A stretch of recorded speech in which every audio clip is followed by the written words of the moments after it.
इस दुनिया में आवागमन से मोक्ष मुक्ति के लिए आया है।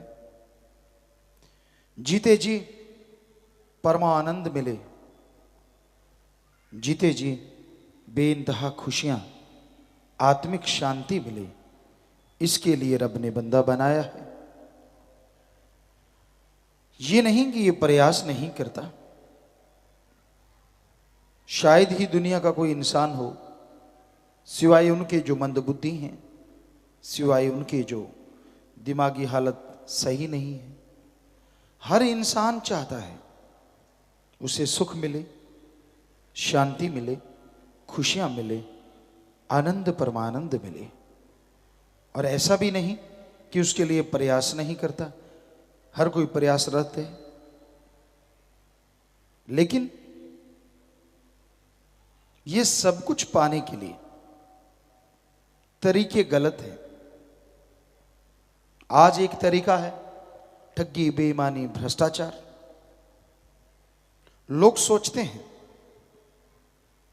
ऐसा दौलत कमाने से परमानंद मिलेगा, लज्जत मिलेगी, सुकून मिलेगा, पर होता उल्टा है। ठगी, बेईमानी, भ्रष्टाचार की दौलत कभी किसी को सुकून नहीं देती, आत्मिक शांति देती नहीं बल्कि छीन लेती है। इंसान बेचैन हो जाता है, गमगीन परेशान हो जाता है। उससे वो लोग बेहतर हैं जो रोजाना कमाते हैं, खाते हैं और धरती पे पड़े हुए मिट्टी के ढेलों पे सो जाते हैं। ऐसी नींद आती है, ऐसे बेखबर हो जाते हैं कि उनके लिए दीन दुनिया का कोई मतलब नहीं। एक असीम शांति, आनंद, टेंशन फ्री जब इंसान होता है तभी ऐसी नींद आती है, जिसे इंग्लिश में बोलते हैं स्लीप साउंड। साउंड स्लीप कुछ भी बोलिए, बिल्कुल गहरी निंद्रा, चाहे वो 4 घंटे की हो, 3 घंटे की हो, वो अपने आप में शरीर की रिपेयर के लिए बहुत बड़ा काम करती है। तो आत्मिक शांति, लज्जत उन्हें भी मिलती है, पर हमारे नजरिए से, सभी धर्मों के नजरिए से ठगी, बेईमानी, भ्रष्टाचार 100% गलत रास्ता है। इसी से जुड़ा हुआ किसी का हक मार के खाना, दूसरे से रोटी का निवाला छीन के अपने मुंह में डालना, इससे भी किसी को कोई सुख शांति नहीं मिल सकती। फिर एक और रास्ता है, लोग अपनी वाहवाही के लिए, मान बढ़ाई के लिए, बड़ा साबित करने के लिए अपने पीछे लोगों को लगा लेते हैं। उसके लिए वो जुल्म और सितम करते हैं, पता नहीं कौन कौन से पाप गुनाह करते हैं। ये अलग बात है, वो किसी के सामने तो नहीं आते, पर भगवान अल्लाह वाहिगुरु से कोई छुपा नहीं सकता। ऐसे लोगों का भी हशर एक दिन बुरा होता है। ये रास्ता भी आत्मिक शांति, सुकून, चैन लेने के लिए बिल्कुल गलत है। आप ये देखते होंगे एक और रास्ता है, अपनी भावनाओं को काबू में ना रख पाना, जिसकी वजह से इंसान एड्स, काला पीलिया, कई तरह की भयानक बीमारियों से ग्रस्त हो जाते हैं। वो बुरे कर्म करते हैं, कुकर्म करते हैं। उन्हें लगता है ऐसा करने से आत्मिक शांति, लज्जत, आनंद आएगा, पर शरीर रोगों का घर बन जाता है, घर बर्बादी का आलम छा जाता है और इंसान बेइंतहा दुखी हो जाता है। यह रास्ता भी 100% गलत है। कई लोग मोह ममता में पड़ जाते हैं, अपने लिए, औलाद के लिए सब कुछ करना है, उसके सिवाय कोई नजर नहीं आता। उनके लिए ठगी, बेईमानी, बुरे कर्म करना। इस पे एक बात ख्याल में आई। पुराने समय में, बहुत पहले, एक आदमी था, कोई भी राहगीर आता था उसे वो लूट लेता था। हट्टा कट्टा मजबूत था। उस मार्ग पे एक दिन संत आए, उसने संतों को भी रोक लिया। आपके पास जो सामान है मुझे दे दीजिए।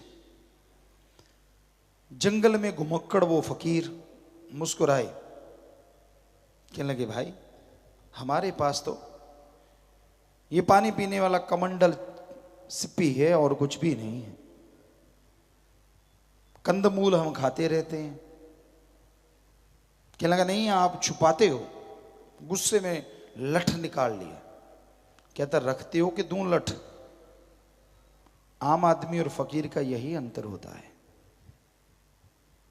उस संत को, उन फकीर को उस पे तरस आ गया।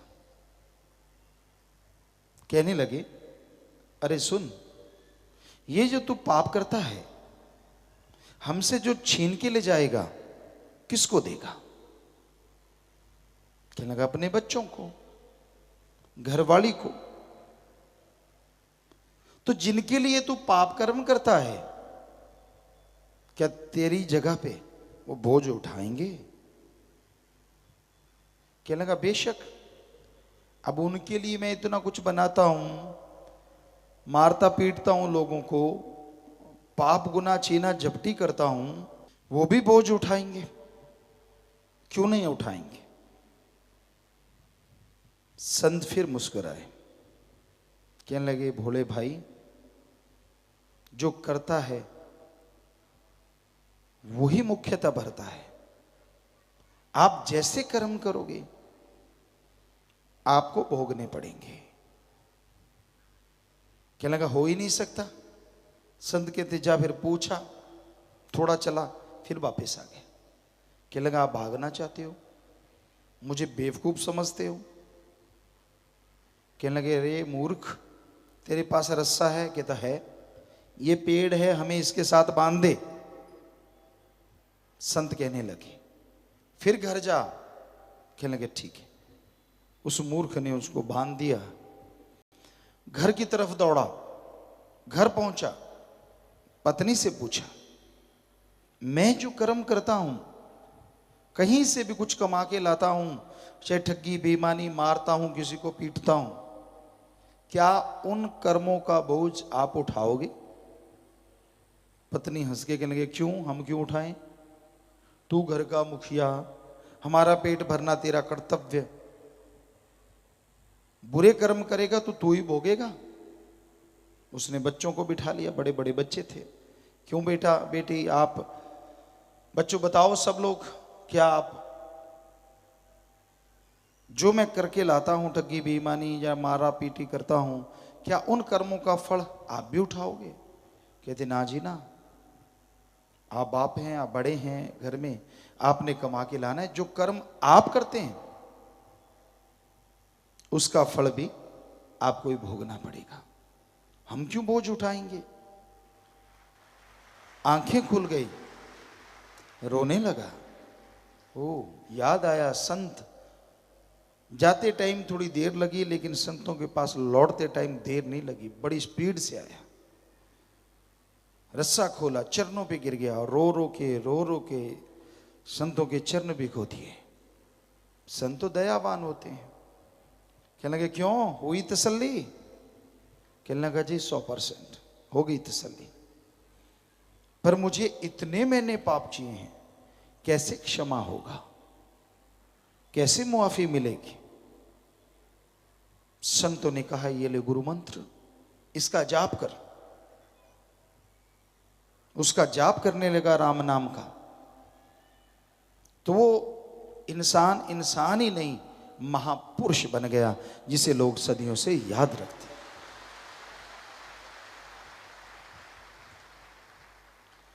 तो कहने का मतलब मोह ममता, ठगी बेईमानी, भ्रष्टाचार, काम क्रोध, विषय विकार, ये सारे रास्ते गलत हैं। फिर आदमी सोचता है आत्मिक शांति कैसे मिले। जैसे दो कुश्ती लड़ने वाले हैं, तो वो सोचता है दूसरे पे विजय कैसे मिले। दो ही तरीके हैं, एक तो बॉडी में पावर, दूसरा टेक्निक। टेक्निकली आना चाहिए और पावर होनी चाहिए। उसी तरह आत्मिक शांति के लिए एक तो राम का नाम और दूसरा कैसे जाप करना है, कैसे भक्ति करनी है, कैसे सेवा करनी है, वो टेक्निक आनी चाहिए। राम नाम की पावर मिल गई। संतों ने राम नाम का इस्तेमाल करने की टेक्निक बता दी। अब राम नाम को जितना खाओगे उतनी ही आत्मा पावरफुल होगी, और जितनी आत्मा शक्तिशाली होगी उतनी ही आपके अंदर आत्मिक शांति आएगी और तमाम खुशियां मिलेंगी, तमाम आनंद लज्जत मिलेगी। एक कहावत पंजाबी में बोला करते हैं, 100 हथ रस्सा सिरे ते गंढ। मतलब सब बातों को अगर एक निचोड़ निकालें, सेवा करो, सुमरन करो, पीर फकीर जो वाहिगुरु राम के वचन बताते हैं उन पे अमल करो, यकीनन दोनों जहां की खुशियों के हकदार बन जाओगे। अगर चतर चुलाकी करोगे, बेईमानी से, अपने दिमाग के इस्तेमाल से दूसरों का हक मार के खाओगे, तो कभी चेहरे पे खुशी, घर में खुशियां नहीं आएंगी, बर्बादी की तरफ बढ़ते जाओगे। लोभ लालच त्यागना बड़ा ही मुश्किल है। ये लोभ लालच दुनिया में भाई को भाई का, जान का प्यासा बना देता है, दुश्मन बना देता है। मां बेटा, बाप बहन भाई, सब रिश्ते जब लोभ लालच आता है फीके पड़ जाते हैं इसके सामने। इतना काला रंग है लोभ लालच का, काम वासना क्रोध मोह अहंकार मन माया का। जब इनका रंग चढ़ता है तो इंसान के बस में कुछ नहीं रहता। जैसे लोहा चुंबक की तरफ खींचा चला जाता है, वैसे ही इन संतों का प्रभाव जब आदमी के बुद्धि विवेक पे पड़ता है तो ये काल की तरफ खींचा चला जाता है। किसी संत की कोई भी अच्छी बात अच्छी नहीं लगती। बस अपने सुख, अपनी सुविधाओं में भूल जाता है सब कुछ। कि जब तू अपने अल्लाह से, राम से मोहब्बत करता था तो वो सुख सुविधाएं या कपड़े लत्ते का आशिक नहीं था, वो तेरे सच्चे दिली तड़फ का आशिक था, तेरे सच्ची तड़फती हुई आत्मा के प्यार का आशिक था। लास्ट में एक उदाहरण आपको और बताते हैं, कई बार आपको सुनाया। मूसा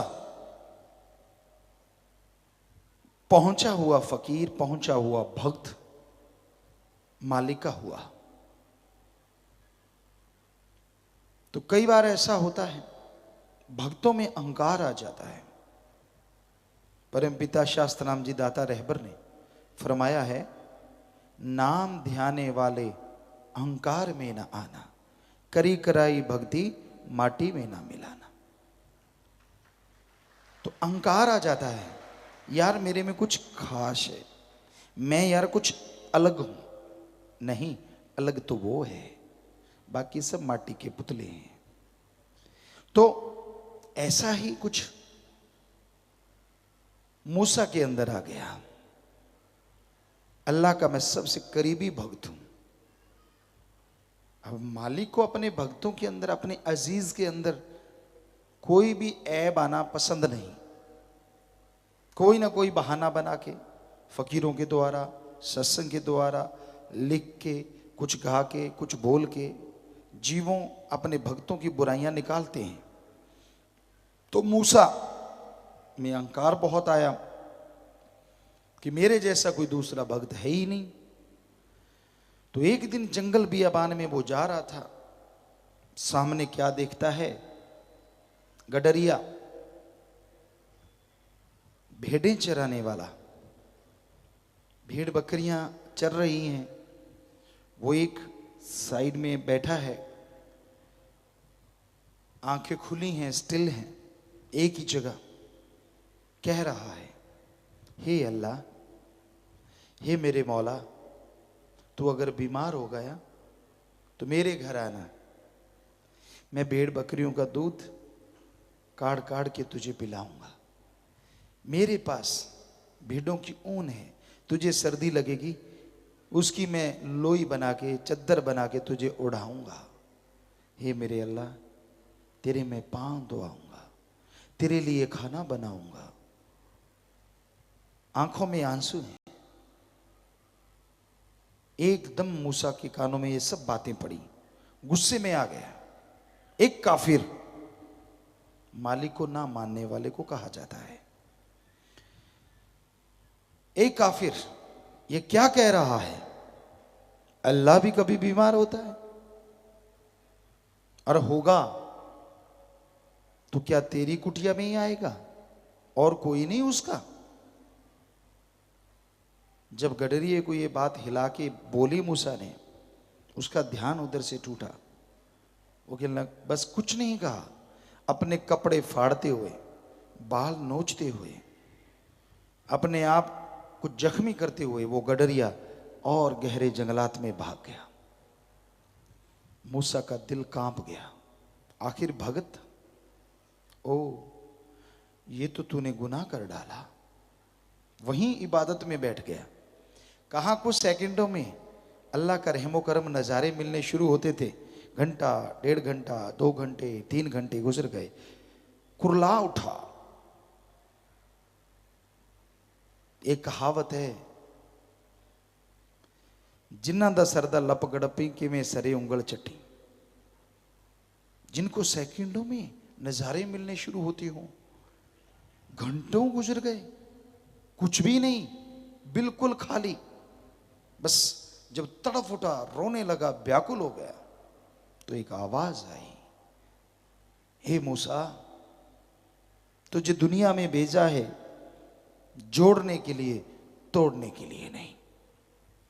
जिसका तूने दिल दुखाया है वो हमारा बहुत बहुत बहुत अजीज भक्त है। ये तूने गुनाह किया है। बस आवाज बंद, फिर कालापन, शाश चद्दर लिपट गई। मूसा वहां से दौड़ा, इधर गया गडरिया, उस साइड में दौड़ा। क्या देखता है? खून बह रहा है, बाल नुचे हुए हैं, कपड़े फटे हुए हैं, एक पत्थर पे बैठा वो गडरिया फिर उसी हालत में है। फिर बोले जा रहा है, हे अल्लाह, किसी की सुनना ना, मेरे से गुनाह हो तो मुझे माफ करना, पर अगर बीमार हो तो मेरे ही घर आना, मुझे सेवा का मौका देना।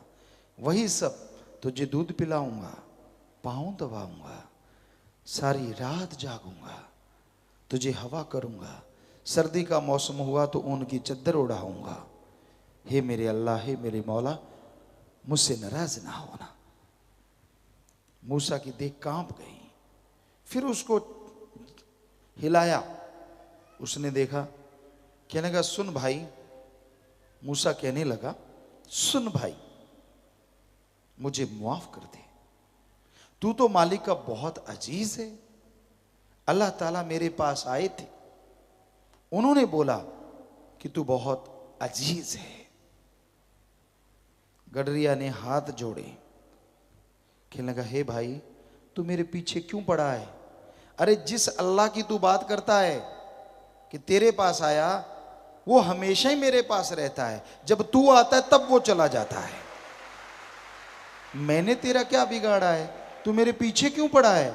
क्यों मेरे और अल्लाह के बीच में आ रहा है? जिनको अपने सतगुरु से मोहब्बत होती है ना, ऐसे होती है, यूं नहीं मान बड़ाई के भूखे, कभी पांव हाथ कभी सिर पे हाथ, ऐसे लोगों का हश्र बहुत बुरा होता है। मालिक के प्यारे तो ऐसे होते हैं। क्या लगा तू बीच में क्यों आया? वो अल्लाह जो तेरे पास थोड़ी देर आया था, हमेशा मेरे पास रहता है, पर चक्कर ये है जब तू आता है तब चला जाता है। दंग रह गया मुंह से, आंखें खुली की खुली रह गई। तू क्या समझता है? तू भक्ति पे बैठता है तब अल्लाह आता है, और इधर गडरिये के पास 24 घंटों ही अल्लाह रहता है। हद हो गई। आंखें खुल गई, और यही अल्लाह ने खोलनी थी, मालिक ने खोलनी थी कि यहां बड़े से बड़े भक्त बैठे, इसलिए अहंकार ना करो। और भक्तजनों, उस अल्लाह से, वाहिगुरु राम से प्यार करो। किसी इंसान के पांव में गिरोगे तो पंच के लेना, यहाँ एक सेवादार भाई सुनाया करते थे कि एक बीबी आके कहने लगी, कोई बाबा था, कहता मैंने भी खेस ऐसे ओढ़ रखा था, उसने सोचा ये भी बाबा है, कहने लगी मेरे पास आई, कहने लगी बाबा सिर पे हाथ रखो, कहता मैंने ऊपर से खेस उतार दिया, कहने लगा बहन मेरे से हाथ फिराना है तो पहले सुन ले, मैं अपने सिर पे हाथ फेरता रहा, गंजा हो गया, मेरे से हाथ फिरवाएगी, मेरे हाथ में तो यही करामात है। तो आम आदमियों के हाथों पैरों में यही करामात है, वो खुद कर्मों के मारे हैं। आपको कहां से वो भक्ति की दान दे देंगे, कहां से दक्षिणा दे देंगे? आप मालिक से भी टूटते हो, क्योंकि उधर से आप ध्यान उसकी जगह किसी और को रखते हो।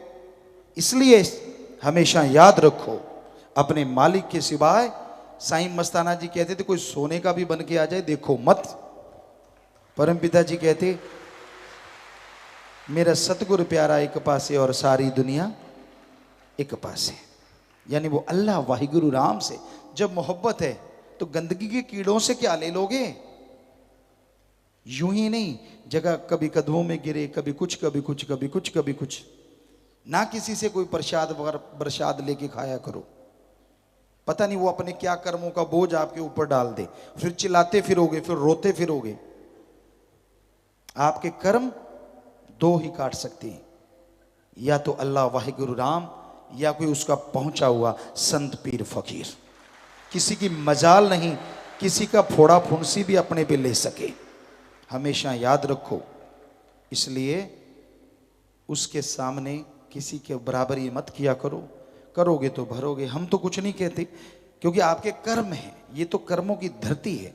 जैसे कर्म का बीज डालोगे वैसा एक दिन काटना होगा, जैसा बोओगे वैसा काटोगे। इसलिए हमेशा याद रखो, उस परम पिता परमात्मा अल्लाह वाहिगुरु मौला सतगुरु से ही मोहब्बत करो। उसके अलावा सबसे बेगर्ज निस्वार्थ भावना से कर्तव्य निर्वाह करो, प्यार करो। हम रोकते नहीं, सबसे प्यार करो, नफरत तो किसी से ना करो, पर ऐसा दर्जा मत दो कि वो गंदगी का कीड़ा आदमी, इंसान, क्योंकि जब तक भक्ति करके 10वां द्वार नहीं खुलता, आदमी गंदगी का कीड़ा ही रहता है। कभी मन हावी, कभी माया, कभी कुछ कभी कुछ कभी कुछ कभी कुछ। वो 10वां द्वार खुलता है, मालिक के नूरी स्वरूप के दर्शन होते हैं। अब बातों से तो आपको हर कोई कहेगा मुझे नूरी स्वरूप के दर्शन हो गए, पर उसके लक्षण क्या होते हैं? उनको किसी की मान बढ़ाई नहीं चाहिए होती, वो घर घर प्रसाद नहीं बांटता। आपको कोई कह दे मुझे तो दर्शन होते हैं, आप उसको झूठा नहीं कह सकते, क्योंकि ये गप्पी ऐसा है जिसको आप मोड़ नहीं सकते। पर हम आपको गारंटी देते हैं, जिसको मालिक के दर्शन होते हो उसको दुनिया में कोई इंटरेस्ट नहीं रहता, यानी अपनी मान बढ़ाई का या लोगों के दुख दर्द दूर करने का। वो तो मालिक से दुआ करता रहता है कि मालिक मुझे मोहब्बत बख्श, खुशियां बख्श, सबका भला कर। गाता नहीं फिरता, वो किसी के ऐसे काम नहीं करता। तो आदमी को अगर शर्म हो तो मानना चाहिए। अगर पशु है तो फिर क्या कर सकते हैं? पशु के लिए तो फिर दो चार ही बातें होती हैं, या तो वो खूंटे पे बंध जाए, कोई रोग ऐसा पड़े कि वो माँ चारपाई पे पड़ेगा, या फिर नहीं कहें तो अच्छा है। आपको पता है जो गांव में रहते हैं, पशु अगर रस्सा चबाना नहीं छोड़ता, गंदे कपड़े लत्ते खाना नहीं छोड़ता, आप कैसे रोकते हैं? हमें बताने की क्या जरूरत है। सो अपना काम सबसे प्यार मोहब्बत करना है। इसलिए दूर रहिए ऐसे पखंडियों से, ऐसे ढोंगियों से। थोथा चना बाजे घना, ऐसे लोग बोलते ज़्यादा हैं, दिखावा ज़्यादा करते हैं, रूहानियत में बिग जीरो, बहुत बड़ी जीरो होते हैं। जो रूहानियत में भरे होते हैं वो बजते नहीं। जो गरजता है बरसता नहीं, और जो बरसता है गरजता नहीं। इसलिए अपने पीर फकीर की बात सुनो, अमल करो, मालिक से मोहब्बत करो, ताकि आपको सब कुछ मिले। आपके तमाम ऐब गुनाह वो धो दे और आप मालिक की तमाम खुशियों के हकदार बन जाएं। जो आपके कर्मों में लिखी हैं उनके भी, जो नहीं लिखी उनका भी हकदार वो भगवान बना सकता है।